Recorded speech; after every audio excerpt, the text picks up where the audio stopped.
TDP నేత BTech రవిపై ఆగ్రహం వ్యక్తం చేశారు Kadapa MP YS Avinash Reddy. BTech Ravi Pulivendula ప్రజలకు కన్నం వేశారని, బైరటీస్ డంప్లను అక్రమంగా అమ్ముకున్నారని ఆరోపించారు.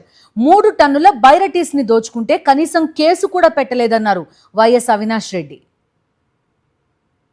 నిన్న మొన్నటి దాకా కొత్త సిఐ వచ్చేంత వరకు కూడా పులివెందుల్లో కూడా ఇష్టం వచ్చినట్టు జూదం నడిచింది. కొత్త సిఐ వచ్చినాక కంట్రోల్లోకి తెచ్చినాడు జూదాన్ని.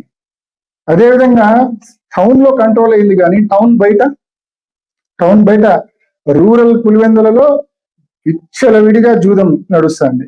సింహాదిపురంలో, కసుమూరులో, రూరల్లో ఉన్న పల్లెలు విపరీతంగా జూదం నడుస్తుంది.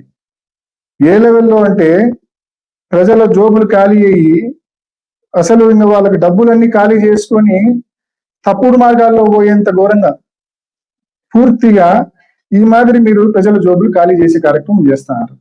పోనీ 2025 సంక్రాంతికి ముగ్గురాయి అంతా రాత్రి డంప్ తీసినారు. ఆ తర్వాతైనా పోనీ ఖాళీగా ఉన్నారా? అక్కడికైనా మీకు కడుపు నిండిందా? నిండలే. కంటిన్యూస్ గా రోజు మైనింగ్ చేస్తుంటారు. ఉన్న స్టాక్ను లిఫ్ట్ చేసి అమ్మేస్తారు. అది పోయినాక కంటిన్యూస్ గా ఎవ్రీడే మళ్ళా కంటిన్యూస్ గా మైనింగ్ చేసుకుంటున్నారు. రోజు సాయంకాలం దిగడము, పిట్లోకి పొద్దున్నే ఎక్కడము. కనీసం అంటే తాళ్లపల్లె, వేముల మండలాల్లో 2 కలిపి రఫ్ గా రోజు 60 నుంచి 70 టన్నులు ఎక్స్కవేట్ చేసి అమ్ముతున్నారు. ఈ మధ్యకాలంలో పాపం బయర్లు కూడా దొరక్క చాలా ఇబ్బంది పడుతున్నారట. అంటే ఇంత టన్నేజ్ ఒక్కొక్క రోజు తీస్తే కన్నా కొనద్దు. అందరూ 30,000కు పోయేది 27,000కే ఇస్తున్నారంట. ఎవరికైనా బిజినెస్ ఇంట్రెస్ట్ ఉంటే 30,000కు పోయేది 27,000కే ఇస్తున్నారంట. అంటే ఆ స్థాయికి ఒక్క పర్మిట్ లేదు, ఈసీ లేదు, మైనింగ్ ప్లాన్ లేదు, ఏమీ లేదు. ముబ్బడిగా ప్రజల ఆస్తులను ప్రతిరోజు దోపిడీ చేసే కార్యక్రమం.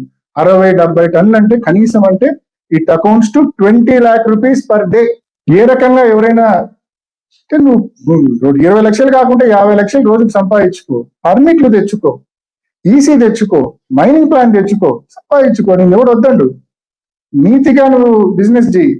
పర్మిట్లు లేవు, ఇష్టం వచ్చినట్టు కొడతారు. అది కూడా ఇప్పటికే చూసినాం. ఈ జిలటిన్ స్టిక్స్ అనేటివి అనాథరైజ్డ్ గా వాడడం వలన మీకు గుర్తుంటుంది, హర్షవర్ధన్ రాజు గారు ఎస్పీగా ఉన్నప్పుడు ఈ గవర్నమెంట్ వచ్చినాక ఇష్టం వచ్చినట్టు జెలటిన్ స్టిక్స్ వాడడం వలన వేములలో కొత్తపల్లిలో ఒక విఆర్ఓ చనిపోయినాడు. వేముల మండలంలో మంచం కింద జెలటిన్ స్టిక్స్ పెట్టి. అంత విచ్చలవిడిగా జెలటిన్ స్టిక్స్ ఎలా దొరుకుతున్నాయండి? అసలు ఏ రకంగా అంత విచ్చలవిడిగా జెలటిన్ స్టిక్స్ దొరుకుతున్నాయి? ఆ తర్వాతైనా అరికట్టాలన్నా పోలీసులకు కాబట్టదు, మైనింగ్ అధికారులకు కాబట్టదు. ఇటీవల కాలంలో అమ్మాయిగారిపల్లిలో ఒకతను రాములని ఒక పెద్ద ఆయన కొడుకు రామచంద్ర అని మైనింగ్ పిట్ లో పడి చనిపోయినాడు. ప్రమాదవశాత్తు పిట్ లో బూడిపోయి చనిపోయినాడు. పిట్టు బూడిపోయి. అంతేకాకుండా అనేక సంఘటనలు ఆ క్రేన్ నుంచి జారి కింద పడ్డము, ఆ పిట్లోకి పోయేటప్పుడు ఇటువంటి అనేక సంఘటనలు జరుగుతున్నాయి. అసలు బయటికి కూడా రావే అవి.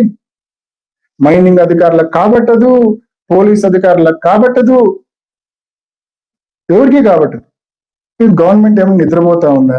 కలెక్టర్ గారి దృష్టికి ఎన్నోసార్లు తీసుకొని పోయినాము, చెప్తా ఉన్నాం. రాబోయే రోజుల్లో ఖచ్చితంగా మీ అక్రమ మైనింగ్ పైన, అక్రమ ఇసుకే ట్రాన్స్పోర్ట్ పైన తప్పకుండా రాబోయే రోజుల్లో రోడ్డెక్కి నిరసన తెలిపే కార్యక్రమం కూడా చేస్తాం. చూస్తూ ఊరుకునే లేదు. మీరు కావాలంటే పర్మిట్లు తెచ్చుకోండి, హ్యాపీగా చేసుకోండి. పర్మిట్లు లేకుండా ఎవరు సొమ్ము? మీ అబ్బ సొమ్ము ఏమన్నది దోచుకోవడానికి ఇష్టం వచ్చినట్టు? పర్మిట్లు తెచ్చుకొని నిజాయితీగా చేసుకోండి. ప్రభుత్వానికి పర్మిట్లు కట్టి 3,000 పెట్టుబడికి టన్నుకు 30,000 ఆదాయం. ప్రజల సొమ్మును ఈ లెవెల్లో కొల్లగొడతారు. కాబట్టే నేను ఆ రోజు కామెంట్స్ చేసిన, ఏమని? బ్యాంకుకి కన్నం వేసినట్టు పులివెందులకే కన్నం వేసి వీళ్ళు డబ్బులు సంపాదిస్తున్నారు. తప్పు ఇది. పర్మిట్లు తెచ్చుకొని వ్యాపారం చేసుకోండి. కాబట్టి ఏం మాట్లాడినా కూడా విత్ కంప్లీట్ ప్రూఫ్స్ మాట్లాడినా అనే విషయాన్ని మరొకసారి మీ అందరికి కూడా నేను తెలియజేస్తా ఉన్నా.